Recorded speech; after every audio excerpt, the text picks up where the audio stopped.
Novel ماہ رقصم writer مہا شاہ کس number 21 2 گھنٹے بعد منحوس آدمی یہ سلار کا بچہ بھی حیدر کی سرگوشی پر وجدان نے ہنسی دبائی لانتی بغیر ترسا ہوا آدمی حیدر کے منہ سے گالیوں کا طوفان نکل رہا تھا۔ ہوا یوں تھا کہ حیدر اور سلار نے اکٹھے جانا تھا۔ لاسٹ ٹائم پر سلار نے حمزہ کو بولا کہ وہ اپنی گاڑی میں جائے، میں اپنی بیوی کے ساتھ جا رہا ہوں۔ حیدر سر گیا، خیر اس نے وجدان کو ساتھ لیا، لیکن آدھے ہی راستے میں اس کی گاڑی کا ٹائر پنکچر ہو گیا، جبکہ سلار تو اپنی بیوی کے ساتھ اتنی سپیڈ میں وہاں سے نکلا تھا کہ حیدر دیکھتا رہ گیا۔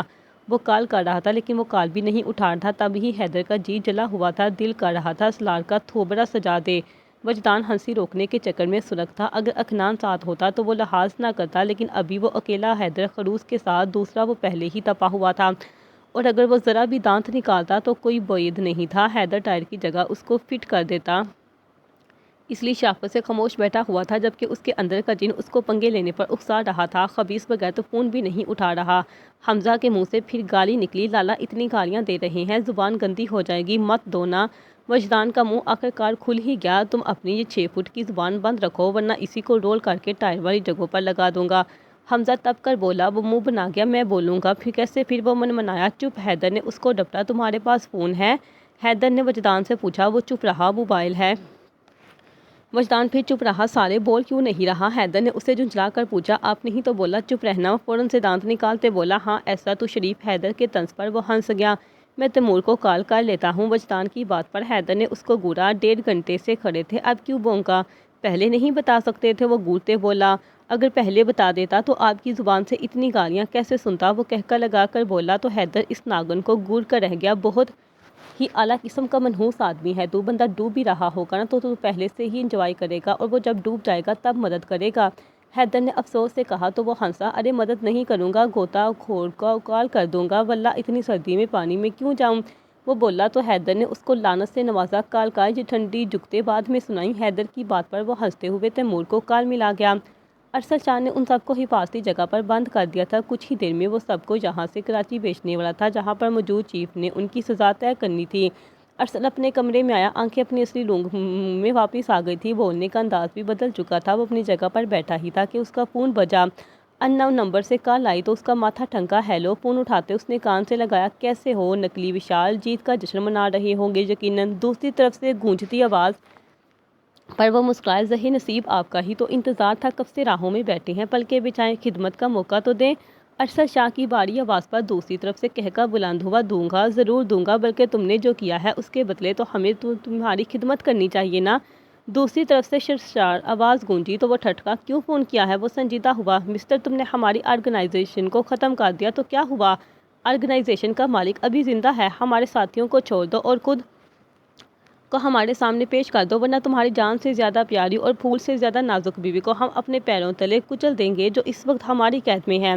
وہ خونخوار لہجے میں بولا تو ارسل شاہ کی آنکھیں سرخ ہوئیں، خبردار کمینے، گھٹیا، مردوں کی لڑائی میں عورتوں کا سہارا لیتے ہو۔ وہ گرایا، وہ دوسری طرف سے کہکا لگایا گیا، ان باتوں کا ٹائپ نہیں ہے، یاد رکھو بیوی تمہاری بہت خوبصورت ہے اور اکیلی بھی۔ وہ خباثت سے بولا تو ارسل شاہ کا رنگ سرخ ہوا، گندی زبان سے میری بیوی کا نام بھی مت لے، اور اگر تو نے اس کو ہاتھ بھی لگایا تو خدا کی قسم تیرے ہاتھ کے اتنے ٹکڑے کروں گا کہ تو اس میں شمار بھی نہیں کر پائے گا۔ آدھے گھنٹے میں تیرے پاس ہوں گا، ارسل شاہ نے کہتے کال کاٹی اور سپاہ چہرے کے ساتھ بال مٹھی میں جکڑے، دھکش سنگھ، آج جب گدڑ کی موت آتی ہے تو وہ شہر کی جانب بھاگتا ہے، لیکن تو موت کو خود ہی دعوت دے رہا ہے۔ وہ کہتے تیزی سے باہر نکلا، چہرہ حد سے زیادہ سپاٹ تھا، بلیک کولڈ آنکھیں پہلے سے بھی زیادہ کولڈ ہو رہی تھیں۔ بابا میں نے آپ کو بہت یاد کیا، سلار ارشد خان کے سینے سے لگتے بولا۔ خان بابا نے اس کا ماتھا چوما، ماشاءاللہ ماشاءاللہ، بہت پیارے لگ رہے ہو، انہوں نے مسکرا کر کہا تو وہ بھی مسکرایا۔ اسما نے آگے آتے ان کو سلام کیا، یہ منحوس دونوں کہاں رہ گئے؟ سلار نے ان کی تلاش میں نظر گھمائی، تم دونوں آئے ہو صرف؟ انہوں نے پوچھا تو سلار نے نفی میں سر ہلایا۔ حیدر اور وجیدہ بابا ساتھ اب تک پہنچے، میں پوچھتا ہوں، وہ بولا تو انہوں نے سر ہلایا۔ سلار کال ملاتا دور ہوا، ارشد خان جو ایک دم سخت کھانسی ہوئی، وہ کھانستے کھانستے نیچے بیٹھے۔ بابا کیا ہوا؟ اسما گھبرائی، وہ پانی، وہ کھانستے ہوئے بمشکل بولے۔ اسما بھاگ کر گاڑی کا دروازہ کھولتے پانی کی بوتل لائی، پانی کی بوتل ان کے منہ سے لگاتی وہ ان کی کمر تھپتھپانے لگی۔ بابا ٹھیک ہیں؟ اسما نے پوچھا تو انہوں نے مسکرا کر سر ہلایا۔ اتنے میں سلار ان کے پاس آیا۔ کیا ہوا بابا؟ ان کا سرخ چہرہ دیکھتے وہ فکر مند ہوا۔ وہ کچھ نہیں بیٹا، کھانسی بس جان نہیں چھوڑ رہی۔ وہ مسکرا کر نرمی سے بولے، بابا خیال رکھا کرے، بولا بھی ہے آپ کو کہ پرہیز کیا کریں۔ سلار ان کا ہاتھ چومتے خفگی سے بولا، ہاں ہاں، ارے لوہے کا جگر ہے خان بابا کا، انہوں نے ہنستے ہوئے کہا تو وہ مسکرایا۔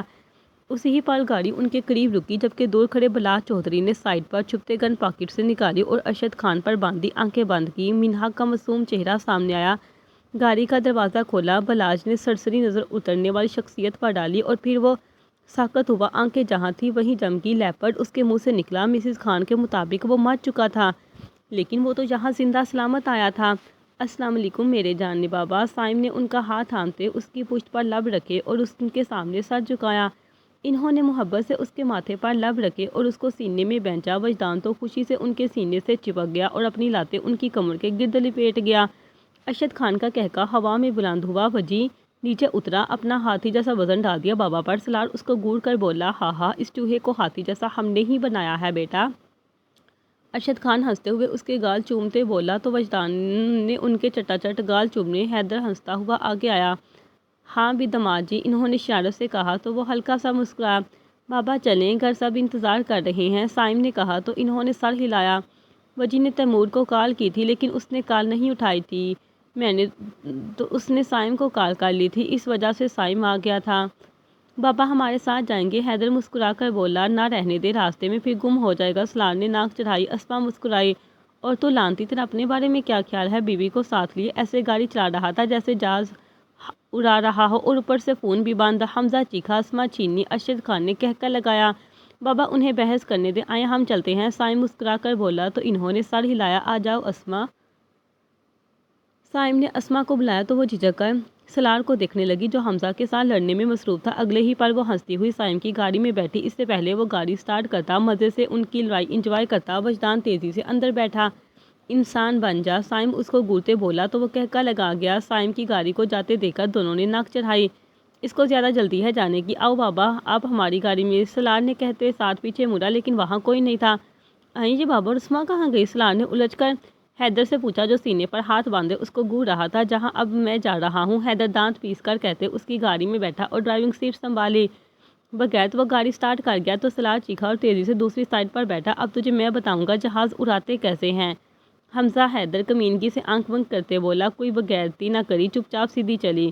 سلار نے اس کو وارننگ دی۔ حمزہ نے کہکا لگاتے اتنی سپیڈ میں گاڑی بگائی کہ سلار دہل کر رہ گیا۔ بلاج ان کو جاتے دیکھ کر چونکا، وہ چیخا، ہر بار کیوں بچ جاتے ہیں یہ لوگ مجھ سے؟ وہ وہی بینچ پر بیٹھتے گن کو دیکھتے بولا، وہ جانتا نہیں تھا کہ قدرت اس کو بار بار بچا رہی تھی، جلد وہ سچ کی روشنی سے منور ہونے والا تھا جہاں اس کو پتہ چلے گا کہ وہ ان سب کو نقصان پہنچا کر کتنا غلط کر رہا تھا۔ اگلے ہی 20 منٹ میں وہ سپاٹ سر تاثرات کے ساتھ اس کی بتائی جگہ پر موجود تھا، ایک ویران نامکمل بلڈنگ۔ وہ آہستگی سے آگے بڑھا، زرق نگاہوں نے پل بھر میں پوری جگہ کو دیکھا۔ وہ ایک کمرے میں آیا جو نامکمل تھا، سماہا نہیں کرسی پر وہ بندھی ہوئی تھی، نازک ہاتھ رسی سے بندھے ہوئے تھے، چہرے پر سرخ نشان تھے جس کو دیکھتے اس کی آنکھیں سرخ رنگ ہوئیں۔ آس پاس کوئی بھی نہیں تھا۔ وہ جلدی سے آگے آیا، اس سے پہلے وہ آگے بڑھتا گولی کی آواز پر وہ وہیں رکا اور جب سے آنکھیں میچی، نظریں موڑی تو ایک لمبا چوڑا شخص اس کی نظروں میں آیا۔ شکل و صورت تو اچھی خاصی پیاری تھی لیکن نیت، وہ اس کو گھورنے لگا تھا۔ اس کے پیچھے سے ایک آدمی اور آیا، ویلکم، وہ ہنس کر بولا اور اس کے پیچھے جا کر کھڑا ہوا۔ اس کو پاس دیکھتے اس کی آنکھیں لہو رنگ ہوئیں۔ وہ آنکھیں کھولے ارسل کو دیکھنے لگی۔ شک تو مجھے اس دن ہی ہو گیا تھا جس دن اصلی وشال نے میری کال نہیں اٹھائی، بس جب سے میں تمہاری تار میں تھا۔ تمہیں لگتا ہے ہم جہاں سے دور ہیں تو تم آسانی سے سب تباہ کر دو گے، نہ ہاں، یہ تمہاری بھول تھی، کیونکہ تم جیسے بہت آئے ہیں اور بہت گئے ہیں لیکن کامیاب آج تک نہیں ہوا کوئی۔ وہ اس کو دیکھتے پھنکارا۔ ارشد شاہ نے سائڈ سمائل پاس کی۔ ارشد شاہ اپنے نام کا ایک ہے، نام میرے جیسا کوئی ہے نہ کوئی ہوگا، کامیاب کرنا اوپر والے کے ہاتھ میں ہے اور میرا رب اپنے بندے کو کبھی اکیلا نہیں چھوڑتا۔ وہ جلتے لہجے میں اس کی بولتی بند کر گیا، اور تم ابھی کے ابھی ہمارے ڈیڈ کو آزاد کرو اور ساتھ پوری ٹیم کو بھی، ورنہ، وہ کمینگی سے مسکرایا، ورنہ؟ ارسل نے آئی برو اٹھائی، ورنہ ابھی کے ابھی تمہارے سامنے اس کی کھوپڑی میں گولی اتار دوں گا، وہ چلایا۔ ارشد شاہ کا چہرہ سپاٹ ہوا، سچی؟ اف، میں تو ڈر گیا، مار گولی۔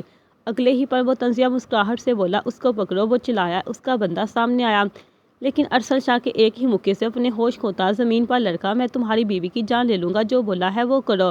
دکش غصے سے پھنکارا، یہ میری بیوی نہیں ہے، وہ ہلکا سا مسکرا کر بولا۔ دکش نے ساکت ہوتے اس لڑکی کو دیکھا جو مسکرا رہی تھی اس کے گلے میں گلٹی ابری۔ تجھے لگتا ہے میں اتنا سمجھ ہوں کہ تم جیسے نیچ لوگوں کی حقیقت جاننے کے باوجود اپنی بیوی کو یوں سرعام لے کر پھروں گا؟ تم جیسے گھٹیا لوگوں کی یہی نشانی ہوتی ہے کہ وہ پیٹھ پیچھے نہ مردوں کی طرح عورتوں کو ڈال بناتے ہیں۔ ارشد شاہ کی بیوی تک پہنچنا تو دور کی بات ہے، تو اس کے نام تک نہیں جان سکتا تھا۔ بچہ نہیں ہوں میں جو اپنی بیوی کی حفاظت نہیں کر سکتا۔ ارشد شاہ نام ہے میرا، ارشد شاہ نام یاد رکھنا۔ جب میرا نام یاد آئے گا تمہیں تمہاری ہاں یاد آئے گی، وہ مغرور لہجے میں کہتے اس کو بوکھلانے پر مجبور کر گیا۔ وہ تو اس کی سوچ سے بھی زیادہ تیز تھا۔ اس سے پہلے وہ فائر کرتا دور سے ایک گولی اس کے ہاتھ پر لگی، وہ چیخا۔ اگلے ہی پر وہ فوج کی گرفت میں تھا۔ میں واپس آؤں گا، ضرور آؤں گا، تم صرف پچھتاؤ گے، وہ چلایا۔ ابے چل، بہت دیکھے تھے جیسے اپن کو بھاشن نہیں دینے لگا۔ سالہ وہی پرانے والے ڈائلاگ سنا سنا کر اپن کے بیٹے کی ماں بہن کریلائے۔ وہ مسکرا کر بولا تو پوری ٹیم کے چہرے پر مسکان آئی۔ تھینک یو مس، آپ کی وجہ سے ہم اس کو پکڑ سکے۔ ارشد شاہ نے اس کا شکریہ کیا۔ نو نیڈ میجر، جتنا آپ کا فرض ہے اس ملک کی حفاظت کرنا اتنا ہمارا بھی فرض ہے، ماریا نے مسکرا کر کہا تو وہ دھیمے سے مسکرایا۔ کچھ دیر پہلے کا منظر آنکھوں میں گھما۔ وہ حورین کے ساتھ نکل ہی رہا تھا کہ اس کی ٹیم کی ایک لیڈی آفیسر ماریا اس کے گھر میں داخل ہوئی۔ مس ماریا، آپ اس وقت جہاں جانتی ہیں نا کتنا خطرہ ہو سکتا ہے؟ ارشد شاہ فکر سے بولا۔ حورین نے اس کو گھورا۔ بیوی کی تو کبھی اتنی فکر نہیں کی۔ وہ بڑائی میجر پور سنگھ اپنی جگہ پر پہنچ چکے ہیں۔ آپ کے کہے کے مطابق ان کے فون سب چیزیں ہیک کر کے بند کر دی گئی ہیں، اور دوسری بات ان کے بیٹے دکش کی لوکیشن آس پاس دیکھی گئی تھی، لیکن اب ان کا فون بند آ رہا ہے۔ وہ دورے سے بولی۔ حورین سب سن رہی تھی۔ وہ جو بھی کر لیں ہمیں کامیاب ہونے سے نہیں روک سکیں گی۔ ارشد شاہ سنجیدگی سے بولا۔ میجر، کچھ عجیب لوگوں کو آپ کے بنگلے کی طرف دیکھا گیا ہے، مجھے لگتا ہے وہ آپ کی وائف کو دیکھ چکے ہیں۔ آپ فی الحال کہیں مت جائیں، ماریا پریشانی سے بولی تو حورین بھی پریشان ہوئی۔ میں ایسا نہیں کر سکتا مس ماریا، آپ جانتی ہیں اس دن کے لیے میں نے کتنا انتظار کیا ہے۔ اب جب منظر ملنے کا ٹائم ہے میں پیچھے نہیں ہٹ سکتا، وہ سنجیدگی سے بولا۔ ایسے آپ کو خطرہ ہوگا، حورین فکر سے بولی۔ ارسل نے مسکرا کر اس کے ماتھے پر لب رکھے۔ آج تو سب ہوگا، سب پکڑے جائیں گے سب، وہ آنکھوں میں چمک لیے بولا۔ میجر، ہمارے پاس بالکل بھی ٹائم نہیں ہے، وہ فکر مندی سے بولی۔ حورین جلدی جاؤ، اپنے کپڑے ماریا کو دو، اور ماریا تم حورین کا ڈریس پہن لو، اس کو اپنا دے دو، وہ بولا تو دونوں نے سمجھی سے ایک اس کو دیکھا۔ جتنا کہا ہے اتنا کرو جلدی، وہ فون دیکھتے بولا تو دونوں سر ہلاتے اندر بڑھی۔ کچھ ہی منٹ بعد وہ ایک دوسرے کے کپڑے پہنے باہر تھی۔ اب میری بات دھیان سے سنو، وہ ان سے مخاطب ہوا۔ میں ماریا یعنی ماریا کے کپڑے پہنے حورین کو یہاں سے لے جاؤں گا، اور تم حورین یعنی ماریا تم یہاں سے اکیلی نکلو گی اور راستے میں کسی ٹیکسی کو روک کر اس میں بیٹھ جاؤ گی۔ وہ لوگ تمہیں راستے سے اغوا کر لیں گے، بٹ تم نے گھبرانا نہیں ہے، میں وعدہ کرتا ہوں تمہیں کرونچ بھی نہیں آئے گی۔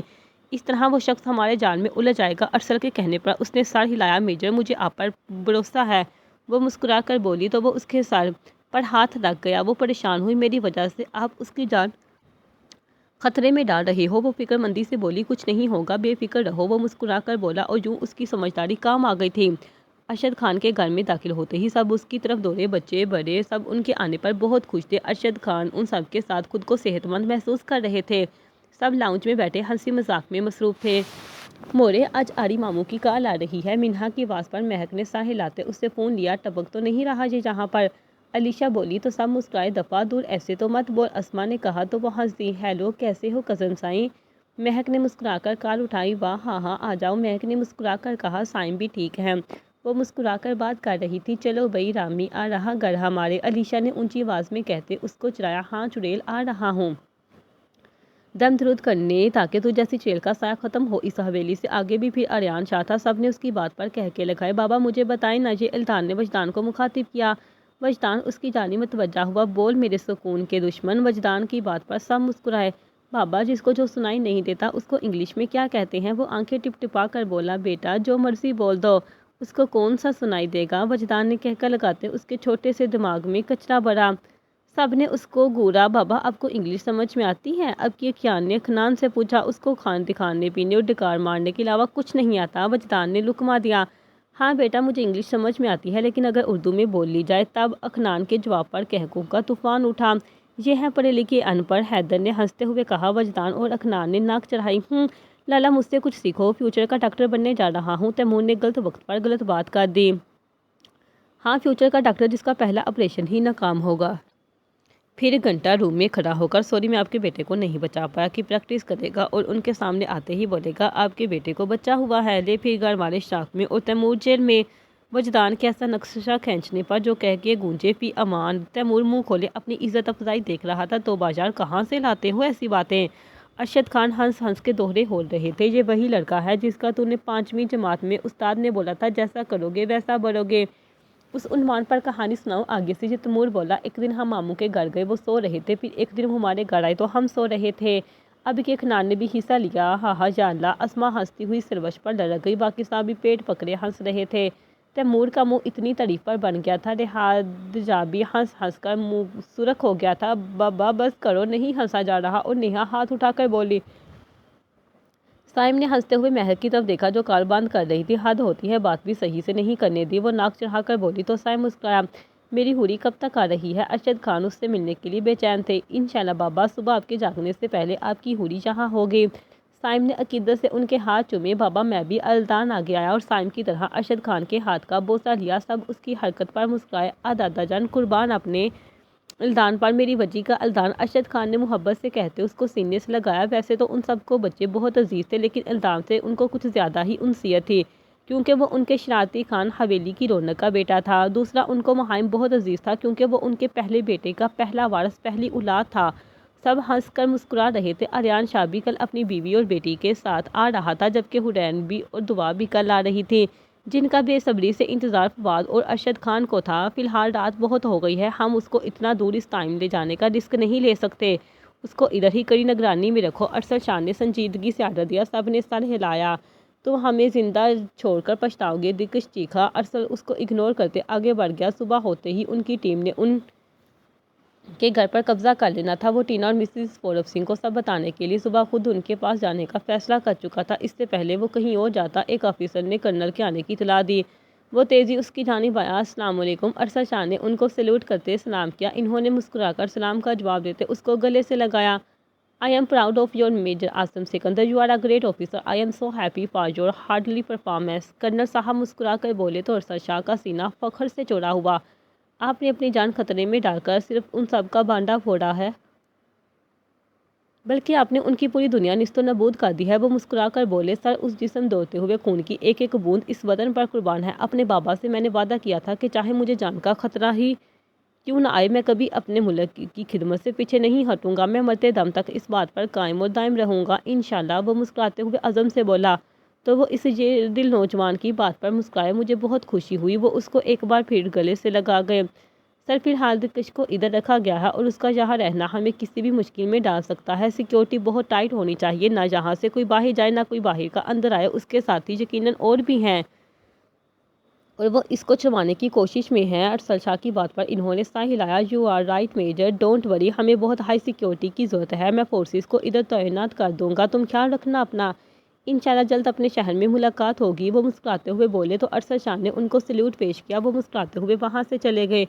کیا گنگنا رہی ہو؟ امبر بیگ میں کپڑے رکھتے گنگنا رہی تھی کہ اچانک شامزے کی آواز پر وہ اچھل کر رہ گئی۔ کبھی انسانوں والے کام بھی کر لیا کرو، اتنی بڑی ہو گئی ہو اور پھر بدتمیز نہیں آئی۔ امبر کی بات پر اس نے ناک سے مکھی اڑائی۔ میری جان، یہ حاصل ہے، ادھر کاہے کی تمیز؟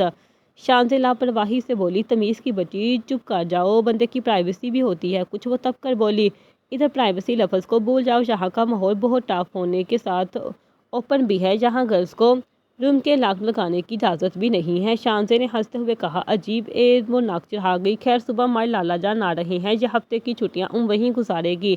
وہ اگلے ہی پر مسکرا کر بولی، تمہارے لالا نے 2-3 دن بعد نہیں آنا تھا؟ وہ آنکھیں گھما کر بولی، ہاں، لیکن نے ان کو کل ہی بلا لیا تھا۔ وہ مسکرا کر بولی، ایک بات تو بتاؤ۔ شامزے اس کے قریب آئی۔ امبر نے بوہیں اٹھاتے اس کو دیکھا۔ تمہارے لالا دکھنے میں کیسے ہیں؟ وہ شرارت سے بولی۔ امبر مسکرائی، بالکل ایک فرشتے کی طرح ہیں ہمارے لالا جان، پہاڑ جیسے ہیں۔ وہ نہ کسی سے ڈرتے ہیں، نہ کوئی ان کو ان کی جگہ سے ہلا سکتا ہے۔ پھول سا دکھنے والے، ایک مہربان شفقت والے ہیں وہ، ایک بہت پیارے شخص۔ امبر کے لہجے سے احترام ٹپک رہا تھا۔ اس کا ذکر کرتے ہوئے جو محبت اس کے چہرے پر تھی، اس سے صاف ظاہر ہوتا تھا کہ وہ اپنے لالا سے کتنی محبت کرتی ہے۔ شامزے متاثر ہوئی، ماننا پڑے گا تمہارے لالا جان سے۔ وہ مسکراتے ہوئے بولی، ضرور ملواؤں گی تم کو، شکایت لگاؤں گی تمہاری کہ تم کو تنگ کرتی ہو۔ امبر بولی تو اس کی آنکھیں پھیلیں۔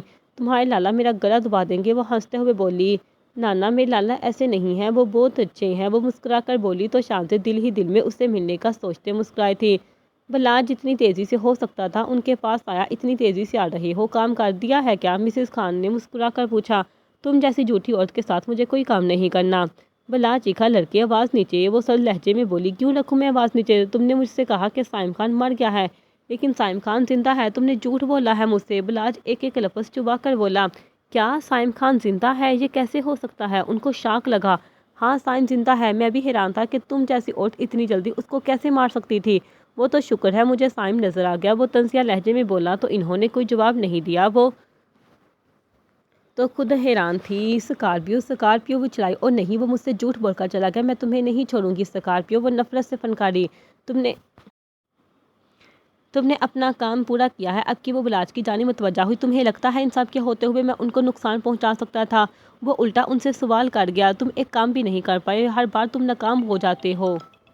وہ تیش میں آ کر بولی تم خود جیسے بہت کامیاب ہوئی ہو، وہ مجھے جو ناکامی کے تانے مار رہی ہو۔ بندہ بات وہ کرے جو اس کے منہ سے اچھی لگے۔ بلا چودھری نے صحیح سے اس کی بےعزتی کی۔ بھگو کر طنز مارنے میں تم بہت ماہر ہو لڑکے۔ وہ اگلے ہی پر مسکرا کر بولی زبان کا کھلاڑی ہے بلا چودھری، جو کام لوگ پوری پلاننگ کے ساتھ کرتے ہیں وہ بلا چودھری کی زبان کے لیے سیکنڈ کا کھیل ہے۔ مجھے اچھے سے آتا ہے دوسروں کو سلگانا۔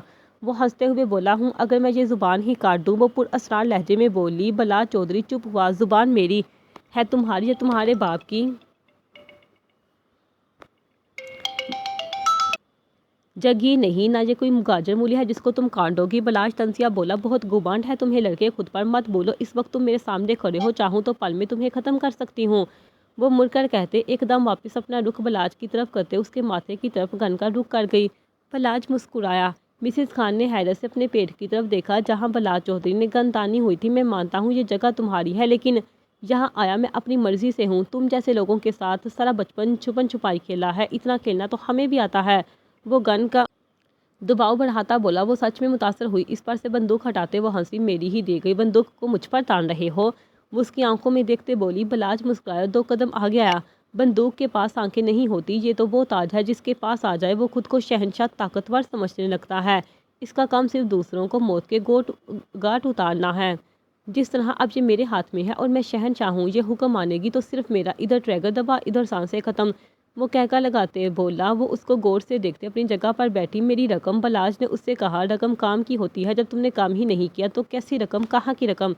مسز خان نے مسکرا کر کہا مجھے رقم چاہیے، میں کوئی ویلا بندہ نہیں ہوں کہ تمہارے کہنے پر ادھر سے ادھر گھومتا رہوں۔ مجھے میری پوری رقم چاہیے، ورنہ میں سائم خان کو تمہارے بارے میں سب بتا دوں گا، پھر کرنا آمنے سامنے لڑائیاں۔ وہ مکاری سے بولا۔ مسز خان نے اس کو گھورا۔ جانتی ہو یہ پیسے انسان کو کہاں سے کہاں لے جاتا ہے؟ ارے تم سے بہتر کون جانتا ہوگا؟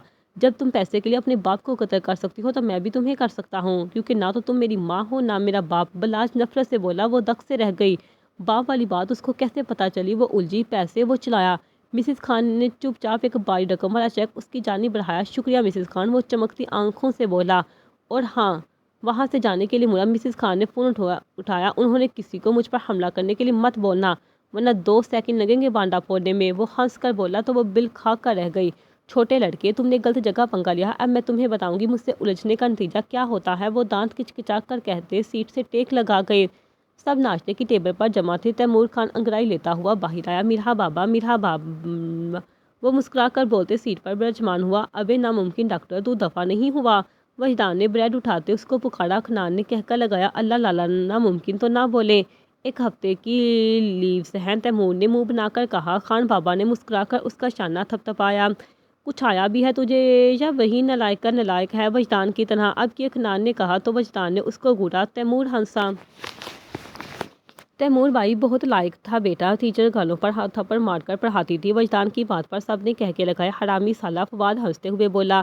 تجھے تو گالوں پر تھپڑ پڑتے تھے، مجھے تشریف پر پڑتے تھے، اتنا نالائق تھا میں۔ اخنان کی بات پر ارشد خان نے کہکا لگایا، لعنتی آدمی، یہ لائق نہیں نالائق تو ہوا تو۔ حیدر اس کو گھور کر بولا۔ اس نے دانت نکالے۔ ہاں کیسی چل رہی ہے پڑھائی؟ فواد نے تیمور سے پوچھا۔ فرسٹ کلاس، تیمور نے مسکرا کر کہا۔ اچھا چل پھر بتا، بندر کے کتنے دماغ ہوتے ہیں؟ وجدان نے جوس منہ کو لگاتے پوچھا۔ لالا، میں انسانوں کا ڈاکٹر بن رہا ہوں، تیمور دانت کچکچا کر بولا۔ ہے لیکن تو بندر ہے جانی، وجدان حیرانی کی ایکٹنگ کرتا بولا۔ تو اخنان نے منہ پھاڑ کر کہکا لگایا، بابا۔ تیمور نے منہ سجایا۔ ارشد خان تو ہنسے جا رہے تھے۔ بننے تو انسانوں کا ڈاکٹر جا رہا ہے، لیکن مجھے ڈر ہے کہیں جانوروں کا ڈاکٹر نہ بن کر آ جائے۔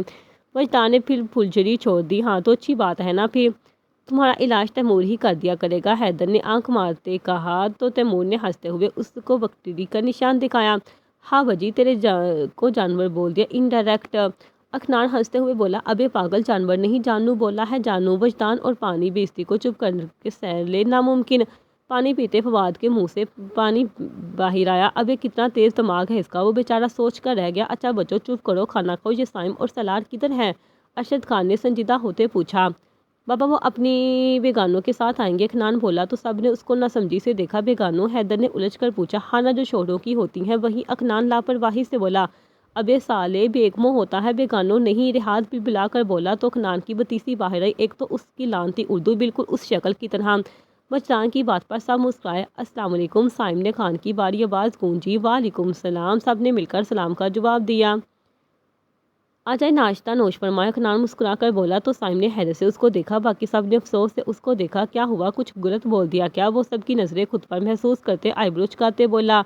ناشتہ نوش نہیں کیا، تناول کیا جاتا ہے۔ ارشد خان مسکرا کر بولے۔ پھر نوش کیا کرتے ہیں؟ وہ جوس پیتے بولا جو تم اس وقت پی رہے ہو۔ حیدر نے آملیٹ منہ میں رکھتے جواب دیا۔ او اچھا بھائی آپ بھی تھوک نوش کیجیے۔ اکنان کی بات پر سب کو سختہ طاری ہوا۔ فواد نے بکائی لی۔ حیدر کا منہ ایسا ہوا تھا جیسے پتہ نہیں کتنی گندی چیز کھا لی ہو، جبکہ سائم کا منہ سرخ تھا۔ تیمور اور رحاد تو سر ہلاتے اس کو افسوس سے دیکھ رہے تھے۔ استغفر اللہ کتنا غلیظ ہے یہ آدمی، وجدان چیخا۔ ارشد خان بیچارے خود کو اس کو دیکھ کر رہ گئے۔ لے میں نے کیا کیا؟ اکنان معصومیت سے بولا۔ لعنتی انسان، لیکوڈ چیزیں نوش کی جاتی ہیں جیسا کہ دودھ، جوس، چائے۔ فواد دانت پیستے بولا تو تھوک بھی لیکوڈ ہی ہے بھائی، آپ نے خود ہی تو کہا تھا۔ وہ الجھ کر بولا تو فواد خان نے زبان باہر نکالتے اس کو گھورا۔ منحوس آدمی، ہم نے جوس کی بات کی تھی، تم جوس پی رہے تھے۔ لیکن حیدر تب کر بولا لیکن بھائی وہ وجدان کا آملیٹ دیکھتے میرے منہ میں تھوک آ گیا تھا، اس وقت میں نے وہی پیا تھا۔ وہ کمینگی سے بولا۔ سائم نے زور سے چمچ پلیٹ میں پٹکا۔ ذلیل آدمی، کھانا دشوار کر دیا۔ منحوس آدمی، وہ تب کر کہتے باہر بڑھا۔ فواد اور تیمور حیدر بھی اٹھ گئے، رحاد بھی ان کو گھورتا اٹھا۔ بابا میں نے کیا کیا؟ اکنان نے معصومیت سے پوچھا۔ ارشد خان اس نوٹنکی کو گھور کر رہ گئے تھے، دل تو ان کا بھی خراب ہو گیا تھا اس کی باتیں سن کر، لیکن وہ ایسے کھانا بیچ میں چھوڑنے کو اچھا نہیں سمجھتے تھے۔ کچھ نہیں، کھاؤ تم، وہ مسکرا کر بولے۔ ان کے حصے کا بھی ہم ہی کھائیں گے، رہنے دو ان کو بھوکا۔ وجدان للچائی نظروں سے کھانے کو دیکھتے بولا تو اکنان نے سر ہلاتے ٹھونسا۔ او میرا مطلب کھانا شروع کر دیا۔ دوسری طرف سائم، فواد اور سلار حسین اور دعا کو پک کرنے کے لیے نکل گئے۔ ناشتہ تو ویسے ہی اکنان نے خراب کر دیا تھا تو انہوں نے نکلنا ہی مناسب سمجھا۔ ارشد شاہ گہری نیند میں تھا جبکہ اس کا فون بجا۔ مسلسل بجتے فون پر اس نے ناگواری سے فون کو دیکھا۔ ہیلو، وہ باری آواز کے ساتھ بولا۔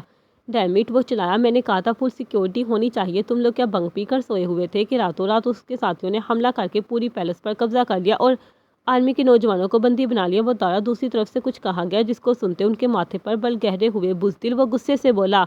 چاروں طرف چھپ کر نظر رکھو، میں 10 منٹ میں آیا، وہ کہتا کار بند کرتے واش روم میں گھسا۔ اگلے 10 منٹ میں وہ اس جگہ موجود تھا جہاں رات دلکش کو رکھا گیا تھا۔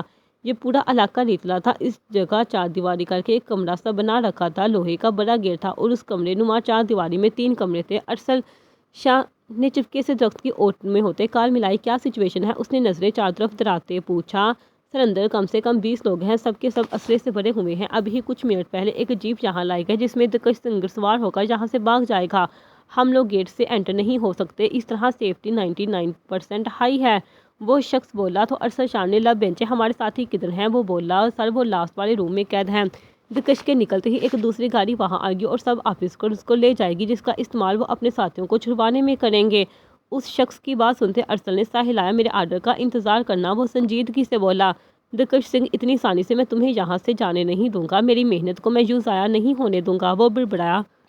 گن کو لوڈ کرتے وہ پیٹر پر چڑھنے لگا اور آخری کوشش کرتے وہ درخت پر چڑھتے اس چار دیواری کی پچھلی دیوار پر سیدھا لیٹ گیا۔ ایسے وہ کسی کو آسانی سے نظر تو نہیں آ سکتا تھا، دوسرا دیوار بہت پتلی تھی، اس وجہ سے اس کا بیٹھنا بہت مشکل تھا۔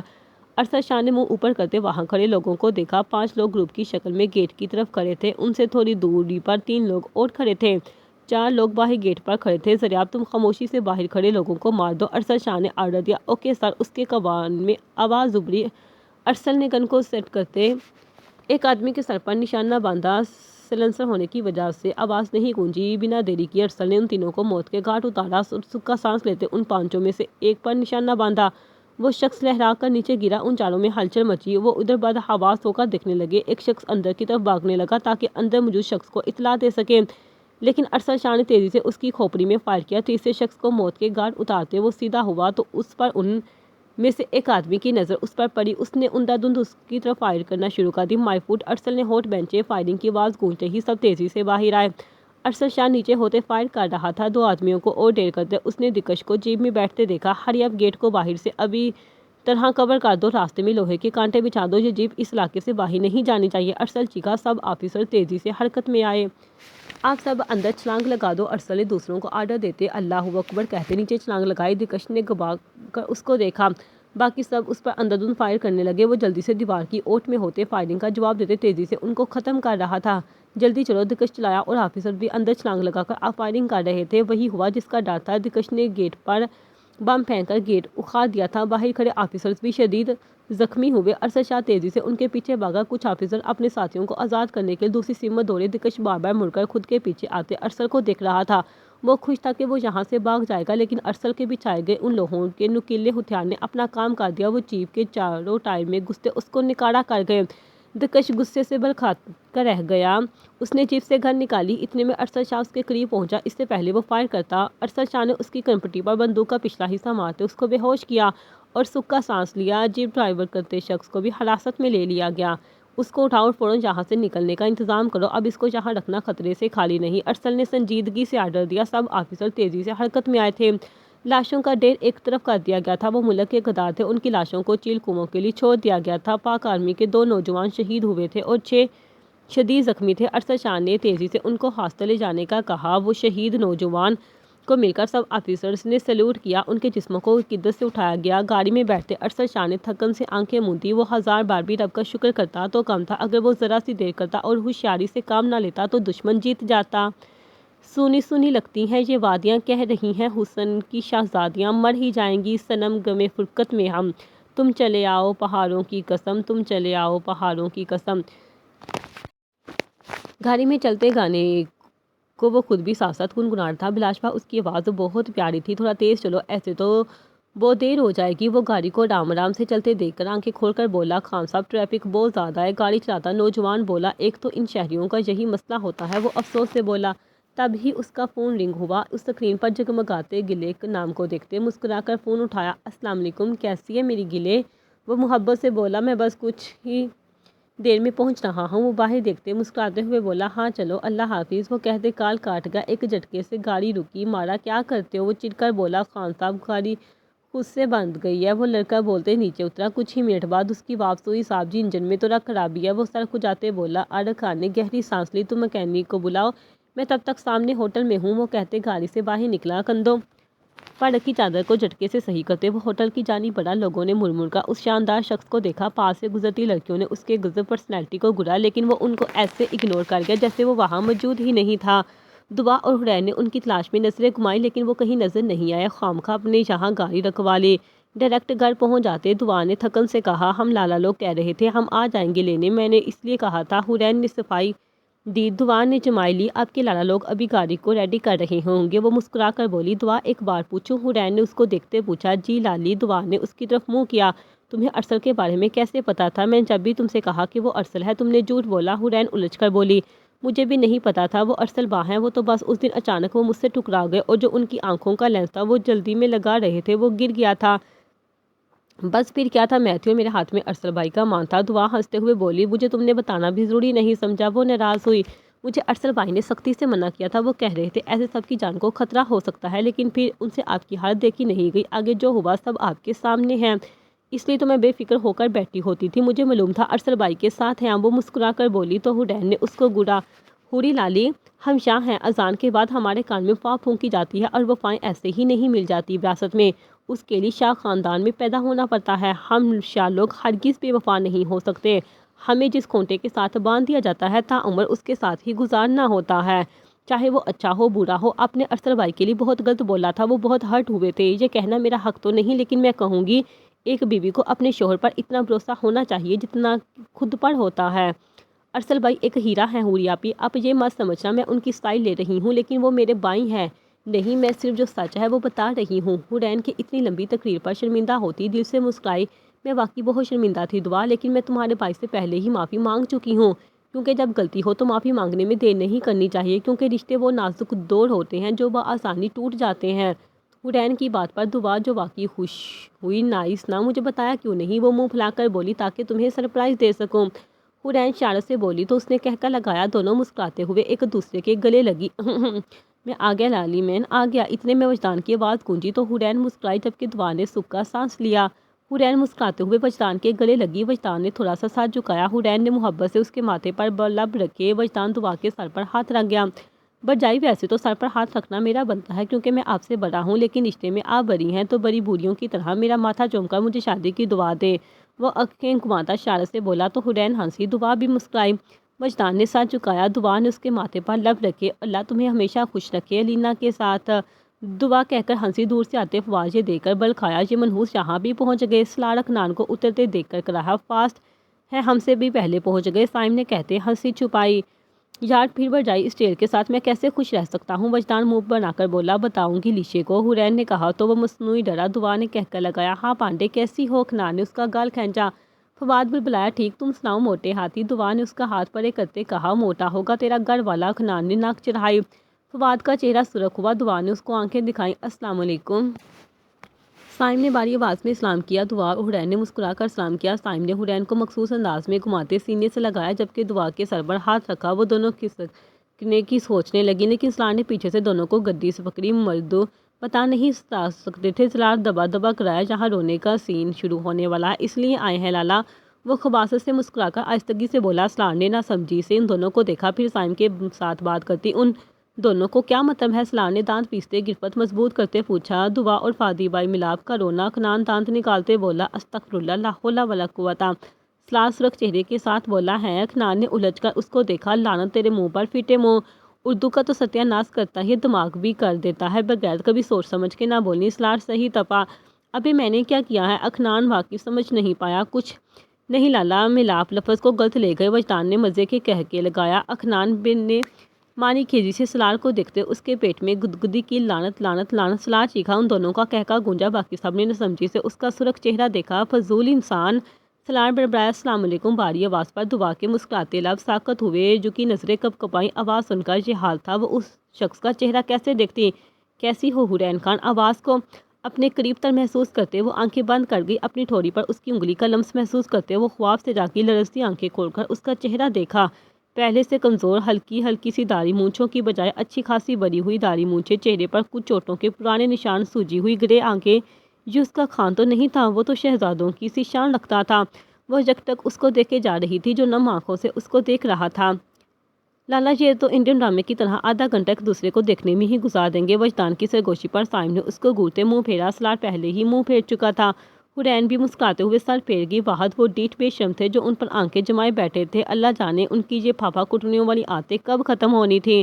وہ سب ایسے کھڑے تھے کہ وہاں سے گزرتے کسی کی بھی نظر فواد اور دعا پر نہیں پڑ سکتی تھی۔ وہ چاہتے تھے وہ سب یہی کلیئر کر لیں، گھر میں بچوں کی اور ارشد خان کی موجودگی میں وہ کوئی لڑائی نہیں چاہتے تھے۔ خان، وہ لرزتا ہاتھ اس کے گال پر لگی، ہاں میں تمہارا خان۔ وہ اس کے گال پر ہاتھ رکھتے نم آنکھوں سے مسکرایا، 1 2 3 یہ ہوا نہ رونا اسٹارٹ، اکنان نے خوشی سے کہتے چھلانگ لگائی۔ دعا فواد کے سینے سے لگی، فواد نے اس کے گرد سختی سے ہاتھ لپیٹے، اتنے شور میں اس کا گلے لگنا، اس کے اندر باہر سکون پھیلا گیا تھا، کان میں گونجتا شور سب ختم ہو گیا تھا، یاد تھا تو بس اتنا، سینے سے لگی اس کی متاع جان، اس کی سید زادی، اس کا عشق اس کی باہوں میں تھا۔ لے یہ تو رو ہی نہیں رہے، وجدان نے بدمزاح ہو کر کہا، کیوں تو نے ان کو چپ کروانا تھا؟ سلار وہیں سے دانت کچکچا کر بولا، ہاں میں اپنے ساتھ چوسنی لایا تھا۔ وجدان نے کہتے اس کو چوسنی دکھائی، سائم نے حلق سے نکلتے کہکے کو روکنے کے لیے مٹھیاں بنا کر لبوں پر رکھی، سلار کے ذہن میں منہ میں چوسنی لیے فواد کا چہرہ آیا، کہکا اس کے لبوں سے پھوٹنے کے لیے بےتاب تھا، وہ جلدی سے لب بیٹھ گیا، چہرہ دونوں کا سرخ تھا۔ حورین بھی ہنستی ہوئی لبوں پر ہاتھ رکھ گئی، اکنان کے تو دانت ہی اندر نہیں جا رہے تھے۔ جاری ہے۔